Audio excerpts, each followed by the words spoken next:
สวัสดีท่านผู้ชมที่เคารพนำท่านผู้ชมมาติดตามข่าวกีฬาดอกปีไก่ในงานกีฬาคนพิการแห่งชาติครั้งที่ 4 เปิดฉากแข่งขันทางการวันที่ 15 ธันวาคมนี้มีสิงไซ4รายการมี 6 ภาคส่วนเข้าร่วม การแข่งขันกีฬาดอกปีไก่ในงานกีฬาคนพิการแห่งชาติครั้งนี้แข่งขันอยู่เดินกีฬาในโฮมโอลิมปิเซียดุงโดโดยมีท่านนางจินดาพ้นเตสาท่านลิมเซงไซห้องสาพันธ์กีฬาดอกปีไก่คนพิการแห่งชาติพร้อมด้วยคณะผิดชอบที่เกี่ยวข้องครูฝึกนักกีฬาและมวลชนเข้าร่วมการแข่งขันครั้งนี้มีชิงไซ4รายการประกอบมีเดียวหญิงเดียวชาย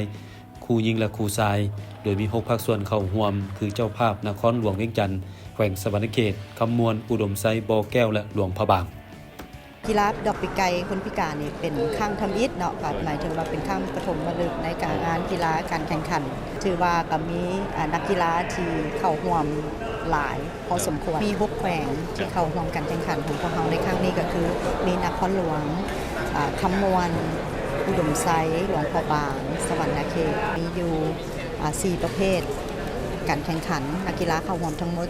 18คนเป็นหญิง4คนฝากถึงทุกแขวงเนาะที่ว่า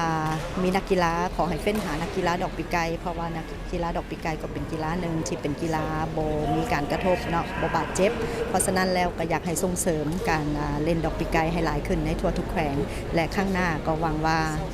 เราจะได้ครบทุกแขวงเข้าร่วมในการแข่งขันจ้ะการแข่งขันในมือทมิตมีสิงเหรียญคำประเภทเดียวทรายผลปรากฏว่านักกีฬาจากนครหลวงคว้าเหรียญคำมาครองเหรียญเงินนักกีฬาจากขมวนเหรียญทองอีก1นักกีฬาจากเจ้าภาพกีฬาดอกปีไก่จะดำเนินการแข่งขันจนไปฮอดวันที่17ธันวาคม2025เชิญชวนประชาชนลาวบัดเฮามาร่วมชมร่วมเชียร์และให้กำลังใจคณะนักกีฬาคนพิการลาวให้ประสบผลสำเร็จในงานครั้งนี้